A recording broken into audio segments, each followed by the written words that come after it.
মানুষরা বলছে বিশ্ব এগিয়ে যাচ্ছে, আর কলবের মধ্যে আল্লাহ নূরওয়ালা মানুষরা বলছে বিশ্ব এগিয়ে যাচ্ছে বাট কিয়ামতের দিকে। কি বুঝছেন?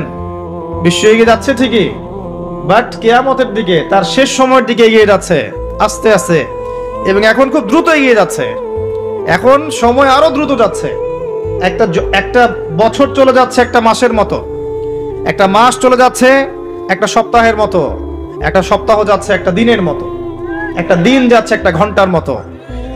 যারা আল্লাহর নূর এবং বসিরা প্রাপ্ত মানুষ তারা বুঝতে পারে। এই যে রমজান চলে আসলো, কয়দিন আগে রমজান শেষ করে আসলেন, এই যে রমজান চলে আসলো।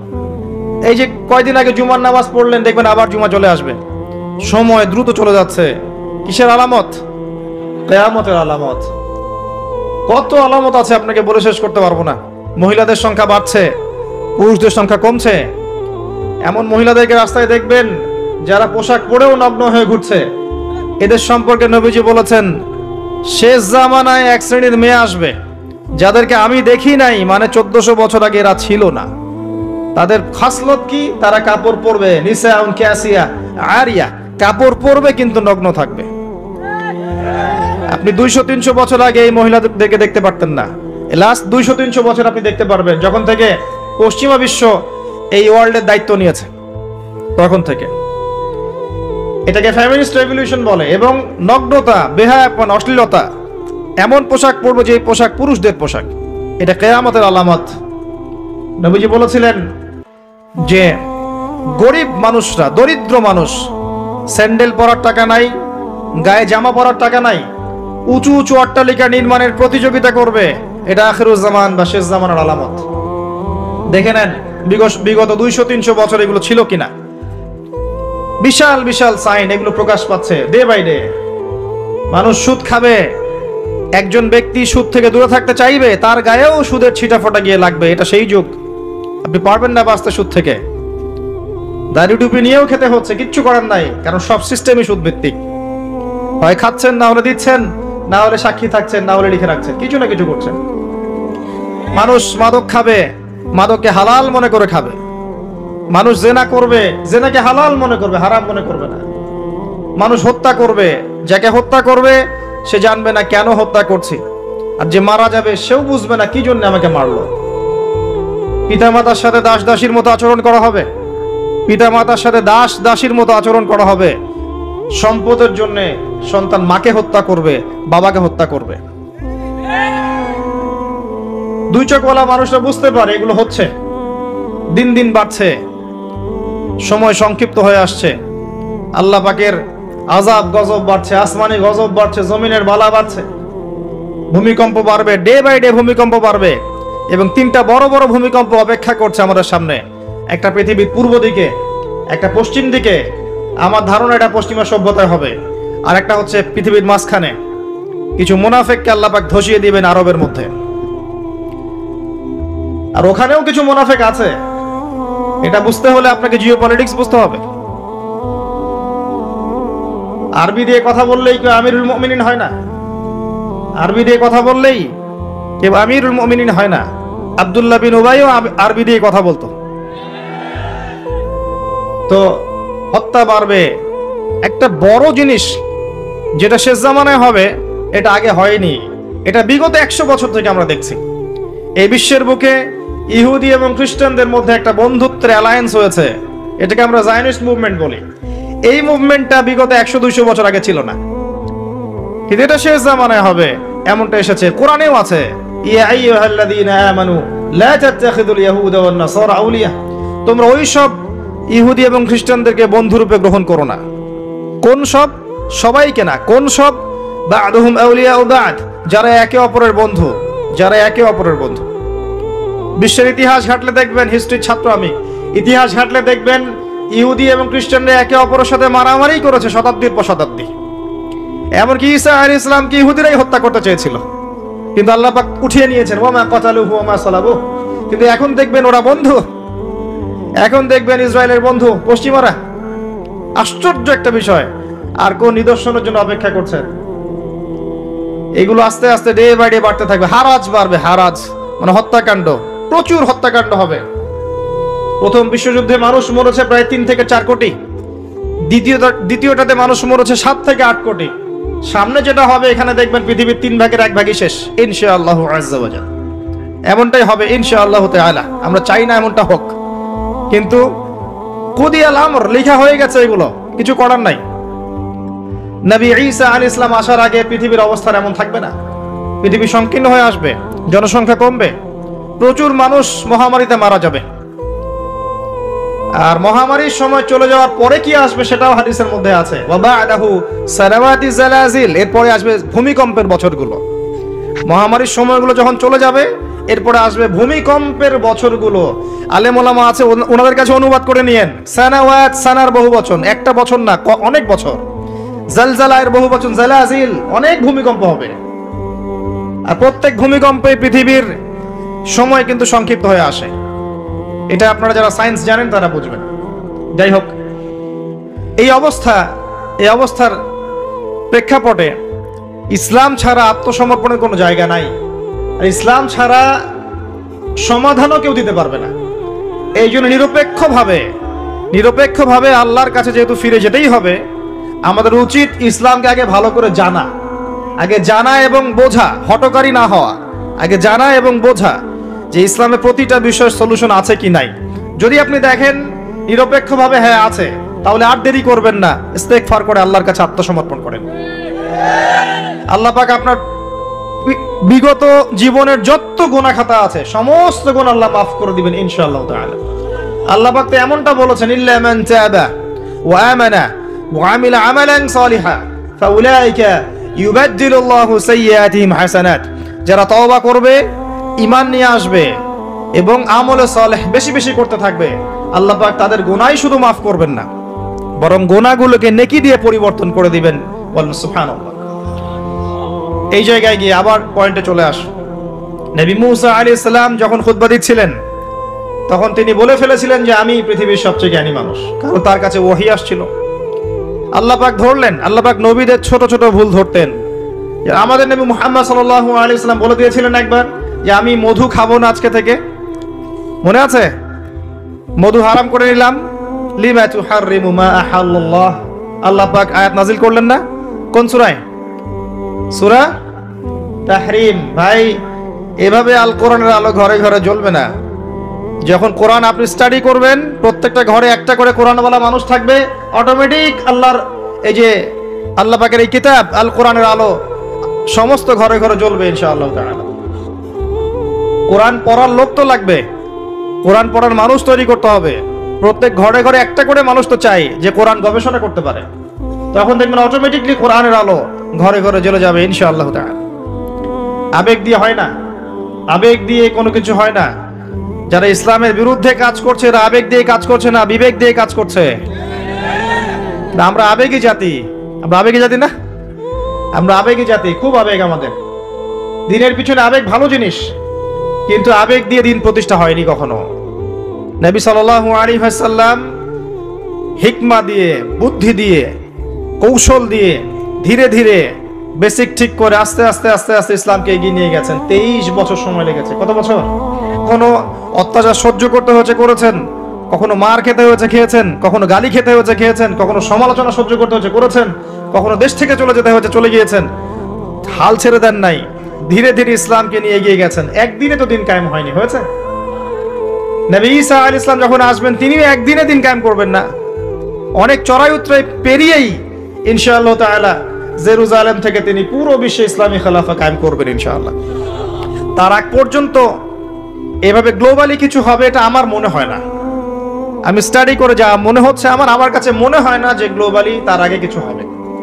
ক্ষুদ্র পরিসরে বা ব্যক্তিগতভাবে বা সামাজিকভাবে ছোট ছোট ক্ষেত্রে কিছু হতে পারে, কিন্তু বড় পরিসরে মনে হচ্ছে না যে এত সময় আমাদের হাতে বাকি আছে। আল্লাহ রাব্বুল আলামিন ভালো জানেন, ইল্লা মাশাআল্লাহ। নবী মুসা আলাইহিস সালাম যখন এই কথা বলছেন, আল্লাহ পাক ধরে ফেলেছেন। তিনি বলছেন, আমার একজন বান্দা আছে যার নাম খিদর। খিদর আলাইহিস সালাম, খিদর মানে শ্যামল বা সবুজ। তিনি যেখানে বসতেন ওই জায়গাটা সবুজ হয়ে যেত। একটা রুক্ষ জায়গায় তিনি বসলে ওই জায়গা সবুজ হয়ে যেত। তিনি বললেন, খিদর তোমার চেয়ে বেশি জ্ঞানী মানুষ। নবী মুসা আলাইহিস সালাম বললেন, আমি তার সাথে মিট করতে চাই, আমি তার সাথে দেখা করতে চাই। আমি তার কাছে জ্ঞান শিখতে চাই। তিনি এগিয়ে গেলেন জ্ঞান শেখার পথে, একজন সাথীকে সঙ্গে নিলেন, তার নাম ইউশা বিন নুন। এগিয়ে গেলেন, যেতে যেতে তাকে বলে দেওয়া হয়েছিল এই মাছটা যেখানে গিয়ে জীবিত হয়ে যাবে সেখানেই তুমি তাকে পাবে, যেখানে দুইটা সাগর একসাথে মিলিত হবে সেখানে তুমি তাকে পাবে। নবী মুসা আলাইহিস সালাম ওই জায়গা থেকে আরো দূরে চলে গিয়েছিলেন এবং যখন তিনি পথটা ভুল করেছেন তখন ক্লান্ত হয়ে পড়েছিলেন। এই জায়গায় গিয়ে আমি বলি যে আপনার জীবনের চলার পথ যদি ভুল হয় আপনি খুব দ্রুত ক্লান্ত হয়ে যাবেন আর কি। আপনার কথা কি বুঝতে পারেন? আপনার জীবনের চলার পথ যদি ভুল হয়, আল্লাহর পথে না হয়, তাহলে আপনি খুব দ্রুত ক্লান্ত হয়ে পড়বেন। নবী মুসা আলাইহিস সালাম যখন বুঝতে পারলেন পথ ভুল হয়েছে, আবার ফিরে আসলেন, এসে দেখলেন পাথরের উপরে, শিলাখণ্ডের উপরে সেই ব্যক্তি বসে আছেন, তার নাম খিদর আলাইহিস সালাম। যে পৃথিবীর সবচেয়ে জ্ঞানী মানুষ, তার চরিত্র হওয়া দরকার ওই শিলার মতো, এটার একটা নিদর্শন। তিনি পাথরের উপর বসেছিলেন। খিদর আলাইহিস সালাম, নবী মুসা আলাইহিস সালাম বললেন, আমি আপনার কাছে জ্ঞান শিখতে চাই। আমি শুনেছি আপনাকে আল্লাহর পক্ষ থেকে জ্ঞান দেওয়া হয়েছে। তিনি কিন্তু নবী নন। আমি বোঝাতে চাচ্ছি যে নবী না হয়েও জ্ঞানী হওয়া যায়, আল্লাহর পক্ষ থেকে জ্ঞান আসতে পারে যদি আপনার কলবে কি থাকে, নূর থাকে, স্বচ্ছতা থাকে এবং আপনি বেশি বেশি আল্লাহর জিকির করেন, আল্লাহকে ডাকেন, আপনি আল্লাহর মারিফত অর্জন করতে পারেন, মনের মধ্যে হিংসা থাকে না, বিদ্বেষ থাকে না, অহংকার থাকে না, আল্লাহর নূর আসতে পারে। এই যুগেও সম্ভব ইনশাআল্লাহ তাআলা। হাল আত্তাবিউকা আলা আন তুআল্লিমানি মিম্মা উল্লিমতা রুশদা, মুসা আলাইহিস সালাম বলছেন, আমি কি আপনার সাথে সফর সঙ্গী হতে পারি এই শর্তে যে আপনি আমাকে জ্ঞান শেখাবেন, যেই জ্ঞান আল্লাহ আপনাকে শিখিয়েছেন। এবার খিদর আলাইহিস সালাম বলছেন, ইন্নাকা লা তাস্তাতিআ মাইয়া সাবরা, তুমি তো আমার সাথে ধৈর্য ধরতে পারবে না। সুবহানাল্লাহ, একজন নবীকে বলছেন, একজন নবীকে একজন মানুষ বলছেন, তুমি তো আমার সাথে ধৈর্য ধরতে পারবে না। আপনি মনে করেন একটা স্কুলের টিচার 100টা বাচ্চাকে পড়াচ্ছেন, পরীক্ষার আগে আপনি বলে দিলেন যে 1 বছর আমি তোমাদেরকে পড়িয়েছি, তুমি অমুক আব্দুল্লাহ ফার্স্ট হতে পারো, আর তুমি আব্দুর রহমান তুমি ফার্স্ট হতে পারবে না, তুমি হবে লাস্ট। আপনার অভিজ্ঞতা, আপনি 1 বছর পড়িয়েছেন, আপনি দেখলেন রেজাল্ট ঠিক তাই হলো, আব্দুল্লাহ ফার্স্ট হয়েছে, আব্দুর রহমান লাস্ট হয়েছে। এর মানে কি এই টিচার গায়েব জানে? গায়েব জানে? তার ইলম, তার প্রজ্ঞা, তার অভিজ্ঞতা। নবী মুসা আলাইহিস সালামকে বলছেন তিনি, খিদর আলাইহিস সালাম, ইন্নাকা লান তাস্তাতিআ মাইয়া সাবরা, তুমি আমার সাথে ধৈর্য ধরতে পারবে না। মানে গল্পের শেষে আপনি গিয়ে দেখবেন তিনি আসলেই ধৈর্য ধরতে পারেন নাই। তো মুসা আলাইহিস সালাম বলেন, ইনশাআল্লাহ আমি ধৈর্য ধরব, আমি ধৈর্য ধরব ইনশাআল্লাহ, এবং আমি আপনার কাজে কোনো বিঘ্ন সৃষ্টি করব না। আচ্ছা ঠিক আছে, চলো। গল্প অনেক বড়, আমি সংক্ষেপে বলছি। 3টা ঘটনা ঘটেছে। একবার নৌকা ফুটা করে দিয়েছেন খিদর আলাইহিস সালাম, দ্বিতীয়বার একজন বালককে হত্যা করেছেন, আর তৃতীয়বার একটা দেয়ালকে নির্মাণ করেছেন, দেয়ালটা পড়ে গিয়েছিল, কোনো পারিশ্রমিক নেননি, ফ্রি অফ কস্ট দেয়াল নির্মাণ করেছেন। নবী মুসা আলাইহিস সালাম প্রত্যেকবার বলছেন যে আপনি এই কাজটা কেন করলেন, আপনি এই কাজটা কেন করলেন, বারবার জিজ্ঞাসা করছেন, ইন্টারফেয়ার করছেন। এবং খিদর আলাইহিস সালাম বলছেন, আমি কি বলিনি তোমাকে, আলাম আকুল লাক ইন্নাকা লান তাস্তাতিআ মাইয়া সাবরা। এক পর্যায়ে যখন তিনি তৃতীয় প্রশ্নের উত্তর দিতে পারলেন না, সবর করতে পারলেন না, তখন খিদর আলাইহিস সালাম বলেন, হাযা ফিরাকু বাইনি ওয়া বাইনাক, এই হচ্ছে তোমার আমার পার্থক্য, আর একসাথে চলা হলো না। তবে যাওয়ার আগে আমি তোমাকে জানিয়ে দেব কেন আমি এই কাজগুলো করেছি। ওই নৌকা ফুটা না করলে ওই নৌকার পিছনে জলদস্যু ছিল, ভালো নৌকা হলে নিয়ে চলে যেত। আমি ওই ব্যক্তির ক্ষতি করিনি, বরং উপকার করেছি নৌকা ফুটা করে দিয়ে। ওই বাচ্চাকে হত্যা না করলে ওই বাচ্চার পিতা মাতা ছিল বড় আলেম, বড় আল্লাহওয়ালা, এই বাচ্চা বড় হলে নিজেও কাফের হতো, বাপ মাকেও কুফরিতে নিয়ে যেত। অনেকটা আমাদের নাস্তিক প্রজন্মের মতো আর কি। তিনি হত্যা করেছেন, আল্লাহর আদেশে হত্যা করেছেন। আর ওই যে দেয়াল নির্মাণ করেছি, এই দেয়ালের নিচে ছিল 2 জন এতিম বালকের রেখে যাওয়া পৈতৃক সম্পত্তি। তার বাবা মা রেখে গিয়েছিল সোনার কয়েন, রূপার কয়েন, এইগুলো মাটির নিচে ছিল। তারা বড় হয়ে যেন এটা পায়, অন্য কেউ সিজ করতে না পারে, এই জন্য আমি এখানে দেয়াল নির্মাণ করেছি, কোনো পারিশ্রমিক নেই নাই। বাই দ্য ওয়ে, সোনার কয়েন আর রূপার কয়েনের কথা কোরআনে আছে, দিনার আর দিরহামের কথা কোরআনে আছে, যদিও বিশ্ব ব্যবস্থায় নাই। বিশ্ব ব্যবস্থার IMF নামে একটা সংগঠন আছে, ইন্টারন্যাশনাল মনিটারি ফান্ড, তারা আইন করে সোনার কয়েন আর রূপার কয়েনকে হারাম করে দিয়েছে। আপনি কি সেটা জানেন যে পশ্চিমারা সোনার কয়েন আর রূপার কয়েনটাকে হারাম করেছে অর্থনীতি থেকে, ব্যান, টোটালি ব্যান। তাদের আর্টিকেলস অফ চার্টারের মধ্যে আছে, লিখে আছে যে এই বিশ্ব বাজার থেকে সোনার কয়েন রূপার কয়েনকে ব্যান করে দেওয়া হয়। কেউ যদি আল্লাহর হালালকে হারাম করে তাকে আমরা কি বলতে পারি? কেউ যদি আল্লাহর হারামকে হালাল করে আর আল্লাহর হালালকে হারাম করে নেয় তাকে আমরা কি বলতে পারি? আর এই পাপটার নাম কি? সূরা তাওবার 31 নম্বর আয়াত অনুযায়ী এই পাপটাকে বলা হয় শিরক। জি, সূরা তাওবার 31 নম্বর আয়াত অনুযায়ী এই পাপটাকে বলা হয় শিরক। কে অধিকার দিল মানুষকে আল্লাহর হালালকে হারাম করার? একটা কয়েনের মধ্যে ইন্ট্রিনসিক ভ্যালু থাকে, অন্তর্নিহিত মান থাকে। এখানে যতটুকু সোনা আছে এতটুকুই আছে, এর ইন্ট্রিনসিক ভ্যালু আছে, অন্তর্নিহিত মান আছে। আজীবনে এই মান কমে যাবে না ইনশাআল্লাহ তাআলা, বরং বাড়বে। আপনার কাছে যা দিয়েছে তারা এটা হারাম করার পরে এটার মান দিন দিন বাড়ে না, বরং দিন দিন কমতে পারে। এতে করে আপনি আপনার শ্রম হারাচ্ছেন, শ্রম হারাচ্ছেন। আপনি শ্রম দিয়ে টাকা আর্ন করছেন, সেই কঠোর পরিশ্রমের টাকার মান যখন কমে যায় তখন আপনার শ্রমটাও চলে যায়। কেউ আপনার শ্রমটা চুরি করে খেয়ে ফেলে। শুধু ব্যক্তি পর্যায়ে না, বড় বড় রাষ্ট্রকে তারা দেউলিয়া করতে পারে, করেছে হিস্ট্রিতে। যাই হোক, ওইদিকে আমি যাচ্ছি না। তবে কোরআনে যে দিনার দিরহামের কথা আছে এটা জেনে রাখেন। অ্যাটলিস্ট কিছু করতে পারবেন না আমি জানি, বাট জেনে রাখেন। জানতে দোষ আছে? জানতে কোনো দোষ আছে? কিছু করার নাই, কিন্তু জানতে দোষ আছে? আচ্ছা, জেনে রাখেন। এরপরে নবী মুসা আলাইহিস সালাম 3টা উত্তর পেয়ে গেলেন। এখন এই যে ঘটনাটা আপনাকে বললাম সূরা কাহফের মধ্যে আছে, এখানে খিদর আলাইহিস সালাম কি এক চোখ দিয়ে দেখেছেন না 2 চোখ দিয়ে দেখেছেন? নবী মুসা আলাইহিস সালাম বাইরের চোখ দিয়ে দেখছেন, এটা কেন করলেন, এটা কেন করলেন, এটা কেন করলেন। এর পিছনের কারণটা কিন্তু তিনি ধরতে পারেন নাই। নবী হয়েও ধরতে পেরেছেন কে? খিদর আলাইহিস সালাম। তার মানে আল্লাহর পক্ষ থেকে জ্ঞান যখন আপনার কাছে আসবে, আপনার কলবে আল্লাহ নূর আসবে, হিকমা এবং প্রজ্ঞা আসবে, আপনি অনেক দূর পর্যন্ত দেখতে পারবেন ইনশাআল্লাহ তাআলা। এটা সাধারণ মানুষ পারবে না। আল্লাহ পাক এমন আরেকজন ব্যক্তির কথা বলেছেন, এই যে যেটা আমি তেলাওয়াত করেছিলাম, ওয়াইজ ক্বালা ওয়ালাকাদ আতাইনা লুকমানাল হিকমা আন ইশকুরু লিল্লাহ। আমি লুকমানকেও হিকমা দিয়েছিলাম। সুবহানাল্লাহ। লুকমান আলাইহিস সালাম হয়তো নবী ছিলেন না, আল্লাহ বলছেন আমি লুকমান হিকিমকে আমি হিকমা দিয়েছি, প্রজ্ঞা দিয়েছি। 3 জন ব্যক্তির জন্য জান্নাতের একটা সুসংবাদ আছে, জান্নাতে বড় মর্যাদা আছে। 3 জনই হচ্ছেন কালো বর্ণের, আফ্রিকান কন্টিনেন্টের মানুষ, যেটাকে আমরা মনে করি যে কুৎসিত চেহারা। আসলে তো মানুষ কুৎসিত নয়। মানুষ কি কুৎসিত হয়? কালোর মধ্যে সৌন্দর্য আছে না?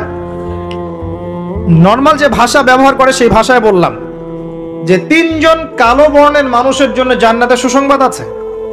যারা কালো ছিলেন, আফ্রিকার মানুষ ছিলেন, ইথিওপিয়া ইরিত্রিয়ার মানুষ ছিলেন। তাদের একজনের নাম হচ্ছে বেলাল আল হাবাশি রাদিয়াল্লাহু আনহু, যাকে উমাইয়া বিন খালাফ মক্কায় শুইয়ে বুকের উপর পাথর চাপা দিয়েছিল না, আর তিনি বলতেন আহাদুন আহাদ। তাকে শুইয়ে দেওয়া হয়েছে এবং বলা হচ্ছে বলো লাত এবং উজ্জার নামে কসম করো। কিচ্ছু করতে হবে না, ইসলামকে অস্বীকারও করতে হবে না, খালি লাত এবং উজ্জার নামে কসম করো। সে বলছে আহাদুন আহাদ, যিনি এক তিনি এক, যিনি এক তিনি একক। অত্যাচার করা হচ্ছে, নির্যাতন করা হচ্ছে, তিনি একটা কথাই বলছেন আহাদুন আহাদ, যিনি এক তিনি এক। আল্লাহ পাকের কাছে এত ভালো লেগেছে এই কথাটা, আল্লাহ সূরা নাজিল করেছেন কুল হুয়াল্লাহু আহাদ, বলুন তিনি আল্লাহ এক। সুবহানাল্লাহ। বেলাল রাদিয়াল্লাহু আনহুকে যেই মক্কায় নির্যাতন করা হয়েছে, ওই মক্কায় মক্কা বিজয়ের দিন তিনি কাবা ঘরের ছাদে উঠে আজান দিয়েছেন। সুবহানাল্লাহ। আল্লাহ পাক এইভাবে দিন পরিবর্তন করে দেন। আল্লাহ পাক দিন সবসময় একরকম রাখেন না। আজকে যাকে নির্যাতন করা হচ্ছে, নিপীড়ন করা হচ্ছে, যদি সে হকপন্থী হয়ে থাকে, দেখবেন আল্লাহ পাক তাকে ওই জায়গায় সম্মানিত করে দিবেন ইনশাআল্লাহ। এটা আল্লাহর সুন্নাহ, আল্লাহ পাক করেছেন হিস্ট্রিতে যুগে যুগে। আরেকজন হচ্ছেন বাদশা নাজাশি। এটাকে যার রাষ্ট্রে মুসলিমরা আশ্রয় নিয়েছিল হিজরত করে, আবিসিনিয়ার বাদশা নাজাশি, মনে আছে? সিরাত পড়েছেন? আচ্ছা। আরেকজন হচ্ছে লুকমান হাকিম আলাইহিস সালাম, তার উপরেও জান্নাতের বড় মর্যাদা আছে। তাকে অপশন দেয়া হয়েছিল নবুয়ত নিবেন নাকি প্রজ্ঞা নিবেন। তিনি নবুয়তের দায়িত্বটাকে ভারী মনে করেছেন এবং প্রজ্ঞাটাকে সহজ মনে করেছেন, এবং প্রজ্ঞাটাকে তিনি বেশি বেশি নেয়ার জন্য আল্লাহর কাছে দোয়া করেছেন, আল্লাহ রাব্বুল আলামিন তাকে প্রজ্ঞা নাজিল করেছেন, প্রজ্ঞা দিয়েছেন। আসেন তিনি কি বলছেন এবং একজন প্রজ্ঞাবান মানুষের আচরণ কেমন হওয়া উচিত। তিনি আল্লাহ পাক বলছেন, ওয়ালাকাদ আতাইনা লুকমানুল হিকমা, আমি লোকমানকে হিকমা এবং প্রজ্ঞা দিয়েছি, আমার পক্ষ থেকে জ্ঞান শিক্ষা দিয়েছি। আনিশকুরু লিল্লাহ, জ্ঞানের প্রথম কাজটা হচ্ছে হে লোকমান তুমি আল্লাহর শুকরিয়া আদায় করবে। সুবহানাল্লাহ, একজন জ্ঞানী মানুষ আল্লাহর শুকরিয়া আদায় করে।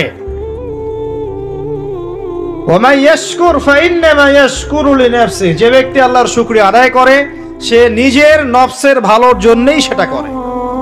আল্লাহ পাক অন্য আয়াতে বলেছেন, লা ইন শাকারতুম লা আযীদান্নাকুম, যদি তোমরা আল্লাহর শুকরিয়া আদায় করো আমি তোমাদের প্রতি আমার নেয়ামতকে কি করব, বাড়িয়ে দেব। ওয়ালা ইন কাফারতুম, যদি তোমরা কুফরি করো, ইন আযাবি লাশাদীদ, আমার আযাব বড়ই কঠিন, বড়ই কঠিন। আমাদের উচিত দিনে কমপক্ষে 100 বার করে হলেও আলহামদুলিল্লাহ পড়া যাবে? যে কোনো অবস্থাতে আলহামদুলিল্লাহ, আলহামদুলিল্লাহ। ভাই কেমন আছেন? আলহামদুলিল্লাহ। ভাই পরিবার কেমন আছে? আলহামদুলিল্লাহ। ভাই চাকরি কেমন আছে, চলছে কেমন? আলহামদুলিল্লাহ। ব্যবসা কেমন? আলহামদুলিল্লাহ। এটা হচ্ছে সেই বান্দা নিদর্শন যার মনের মধ্যে আল্লাহর প্রতি ভক্তি শ্রদ্ধা আছে, যার মনের মধ্যে আল্লাহর নূর আছে। তার নিদর্শন হচ্ছে সে সব সময় শুকরিয়া আদায় করবে। একটা এক্সাম্পল দিচ্ছি, দেখেন ইব্রাহিম আলাইহিস সালাম ওই প্যালেস্টাইনে থাকতেন, আর এই যে এইখানে মক্কায় তার একজন স্ত্রী হাজারা আলাইহিস সালাম, ওইখানে একজন স্ত্রী সারা আলাইহিস সালাম। মনে আছে ঘটনা? আচ্ছা, তিনি আসলেন বাসায়, দরজায় নক করছেন যে বাসায় কে আছে? দরজার পিছন থেকে বলা হচ্ছে যে আমি। তিনি বলছেন ইসমাইল কোথায়? তখন আওয়াজ আসছে ইসমাইল শিকার করতে গেছে। তারপরে তাকে বলা হচ্ছে তোমরা কেমন আছো, স্বামী স্ত্রী তোমরা কেমন আছো? তো স্ত্রী জবাব দিচ্ছে আমরা ভালো নাই, আমাদের ঘরে অনেক অভাব, আমাদের অনেকের স্ত্রীর মতো। আছে না এরকম? সারা জীবন করে যাবেন, একটা কথাই শুনবেন শেষ বয়সে গিয়ে, জীবনে কিছুই পাইলাম না তোমার কাছে। নিজের মাথার ঘাম পায়ে ফেলে করতেই থাকবেন, করতেই থাকবেন, করতেই থাকবেন, করতেই থাকবেন, কিন্তু আপনি শুনতেই থাকবেন, শুনতেই থাকবেন, কিছুই করলাম না, কিছুই পাইলাম না, কিছুই পাইলাম না। অমুক ভাবি কত ভালো আছে, অমুক কত ভালো আছে, অমুকের এত আছে, অমুকের তত আছে। সুবহানাল্লাহ, এটা আমাদেরই দোষ। কারণ বিয়ে করার সময় যারা দিনদারিতা না দেখে শ্বশুরের সম্পত্তি দেখবেন, সৌন্দর্যকে বেশি প্রাধান্য দিবেন, নিজের হারাম প্রেমকে বেশি প্রাধান্য দিবেন, নিজের ওই বংশমর্যাদা ইত্যাদি ইত্যাদিকে বেশি প্রাধান্য দিবেন, তখন তো আফসোস করতেই হবে, কিছু করার নেই। এই জন্যই তো নবী সাল্লাল্লাহু আলাইহি ওয়াসাল্লাম বলেছেন যে দিনদার স্ত্রীদেরকে দেখে বিয়ে করো, যার মধ্যে দিনের বুঝ আছে, জ্ঞান আছে, একে দেখে বিয়ে করো। তবে এখানেও একটা বিষয় আপনাকে